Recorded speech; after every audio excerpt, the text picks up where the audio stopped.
মহারাজা কৃষ্ণচন্দ্র ছিলেন প্রকৃত শৈব ভক্ত। বর্গী আক্রমণের সময় তিনি রাজধানী কৃষ্ণনগর থেকে সরিয়ে মাঝদিয়াতে স্থাপন করেন।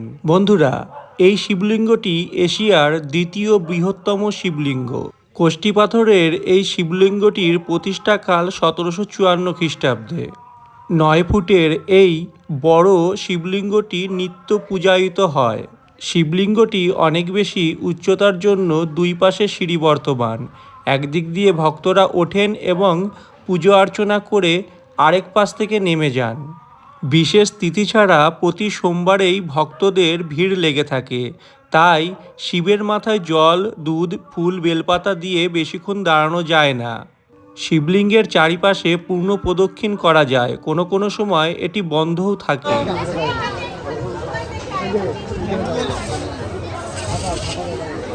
বন্ধুরা, আমি মনোজ বিন, তোমরা দেখছো মনোজ বিন A to Z চ্যানেল। আমি রয়েছি এশিয়ার দ্বিতীয় বৃহত্তম শিবলিঙ্গ শিবনিবাসে। তোমরা দেখতেই পাচ্ছ সামনে অসংখ্য মানুষের ভিড়।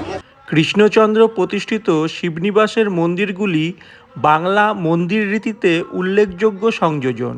এখানকার প্রথম অর্থাৎ এই দেবালয়টি রাজরাজেশ্বর শিব মন্দির নামে পরিচিত, সাধারণের কাছে যা বুড়ো শিব মন্দির নামে অভিহিত।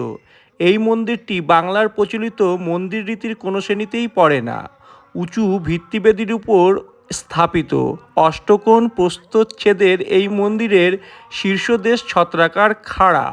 দেওয়ালের প্রতিটি কোণে মিনার আকৃতি 8টি সরু সরু থাম রয়েছে।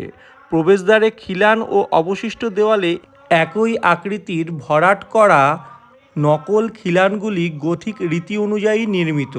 পাশেই বর্তমান রাগেশ্বর মন্দির, কিন্তু ভক্তরা বেশিরভাগই এই বড় শিব মন্দিরে জল ঢালতে আসেন এবং পছন্দ করেন।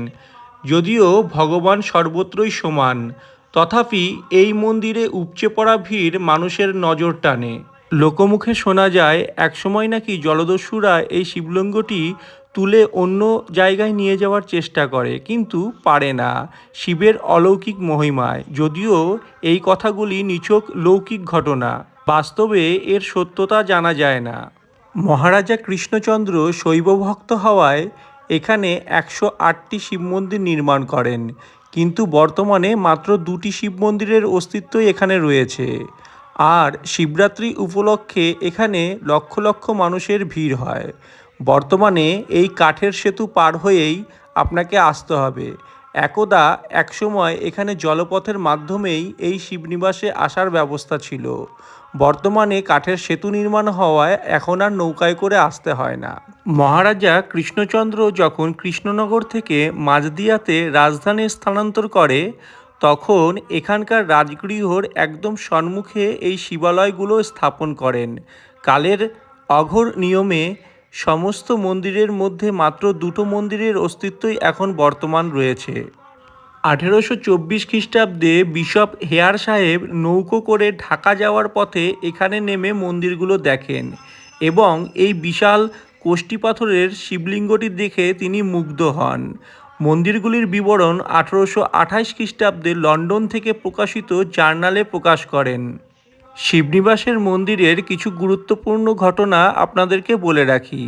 যদি আপনারা শিবনিবাসের মন্দিরে ঢুকে ভিডিও তুলতে চান বা ফটো নিতে চান, অনেক সময় বাধা দেওয়া হতে পারে, কিংবা সারাদিনের জন্য আপনাকে ফটো বা ভিডিও তুলতে দেওয়া নাও হতে পারে।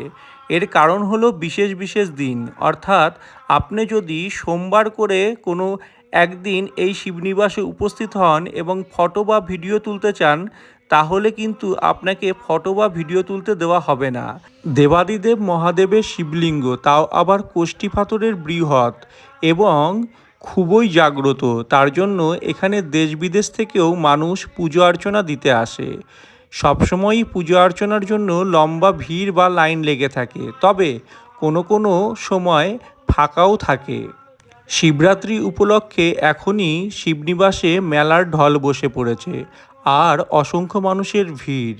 বিশেষ করে মেয়েরা প্রচুর পরিমাণে এখানে পুজো দিতে আসে, তবে ছেলে ভক্তরাও কম নয়। শ্রাবণ মাসের তিথি ছাড়া এই শিবনিবাসে শিবরাত্রিতে উপচে পড়া ভিড় দেখলে আপনাকে নিয়ে যাবে সেই অলৌকিক জগতে। আমরা আধুনিক হতে পারি, কিন্তু দেবাদিদেব মহাদেবের পুজো আমরা নিষ্ঠাভাবেই করে থাকি। তাই লাইন দিয়ে মানুষ ফুল, বেলপাতা, ধূপ, চন্দন এবং শিবের মাথায় জল ঢালে, দুধ ঢালে নিষ্ঠার সঙ্গে, এবং দেবাদিদেব মহাদেব খুশি হয়ে প্রত্যেক মানুষকেই আশীর্বাদ দান করে। শিবনিবাস যেতে হলে শিয়ালদহ থেকে সকাল 7:40 গেদে লোকালে উঠুন, নামুন মাঝদিয়াতে। মাঝদিয়া স্টেশন থেকে 2-3 কিলোমিটার দূরে শিবনিবাস। চলে আসুন টোটো কিংবা অটো করে চূর্ণী নদীর ঘাটে এবং বাসের সাঁকোয় নদী পেরিয়ে পৌঁছে যান মন্দিরে। মাঝদিয়ার আগের স্টেশন তারকনগরেও নামতে পারেন, তবে সেটি ঘুরপথ। তবে কৃষ্ণনগর থেকে বাসেও যেতে পারেন। মন্দির দেখে পুজো দিয়ে গ্রামটা ঘুরে দেখে কলকাতা যাওয়ার ট্রেন ধরুন। খাবার সঙ্গে নেওয়াই ভালো। তবে বর্তমানে মাঝদিয়ায় সুন্দর একটি পার্ক নির্মাণ করা হয়েছে, যাতে আপনারা গেলে অনেক সময় সেখানে বসে কাটাতে পারেন। এমনকি দোকানপাটেরও এখন অভাব নেই, তাই পুজোর ডালা এবং খাবার সমস্ত কিছুই এখন শিবনিবাসে পেয়ে যাবেন। মহারাজা কৃষ্ণচন্দ্র নসরত খাঁ নামক এক দুর্ধর্ষ ডাকাতকে দমন করতে এই জায়গায় আসেন এবং ডাকাতকে দমন করে ভালোবেসে ফেলেন এই জায়গাটি, এবং রাজধানী স্থানান্তরের পাশাপাশি নির্মাণ করেন 108টি শিব মন্দির। শিবনিবাসেই মহারাজ কৃষ্ণচন্দ্র সমসমারোহে অগ্নিহোত্র বাজপেয় যজ্ঞ সম্পন্ন করেন। এই উপলক্ষে কাশী, কাঞ্চি প্রভৃতি স্থান থেকে সমাগত পণ্ডিতমণ্ডলী তাকে অগ্নিহোত্রী বাজপেয়ী আখ্যা দেন। সেই সময়ে শিবনিবাস কাশীতুল্য বলে পরিগণিত হতো। তাই যদি কেউ কাশীতে যেতে না পারেন, অবশ্যই একবার শিবনিবাসে চলে আসবেন। এখানে হয়তো গঙ্গা নদী নেই, কিন্তু চূর্ণী নদীর পবিত্র জল আছে।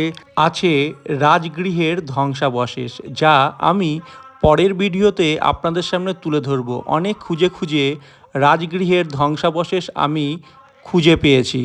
তো বন্ধুরা, কাঠের সেতু পেরিয়ে চলে আসো বাংলার কাশীতে, অর্থাৎ শিবনিবাসে। রাজবাড়ি ওই দেখো কলা বাগান। ওই যে যেখানে খনন কার্য হয়েছিল, হ্যাঁ ওই যে কিয়া গাছ রয়েছে যেখানে। হ্যাঁ এই হলো রাজবাড়ির মুখ্য দ্বার, এবং আমি পরবর্তী সময় তোমাদেরকে দেখাবো যে রাজা কৃষ্ণচন্দ্র গোপাল ভাঁড়ের পরামর্শে ঠিক এই জায়গাতেই রাজগৃহ নির্মাণ করেছিলেন, এবং কত বড় এলাকা নিয়ে এই গৃহ নির্মাণ ছিল। রাজগৃহের ধ্বংসাবশেষ পড়ে রয়েছে, কিন্তু শিবলিঙ্গে পুজো দেওয়ার উপচে পড়া ভিড় এখনও কমে যায়নি।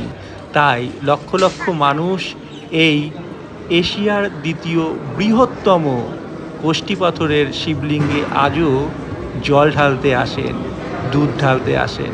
বন্ধুরা, ভিডিওটি ভালো লাগলে লাইক ও শেয়ার করে দেবেন। অবশ্যই ভালো থাকবেন।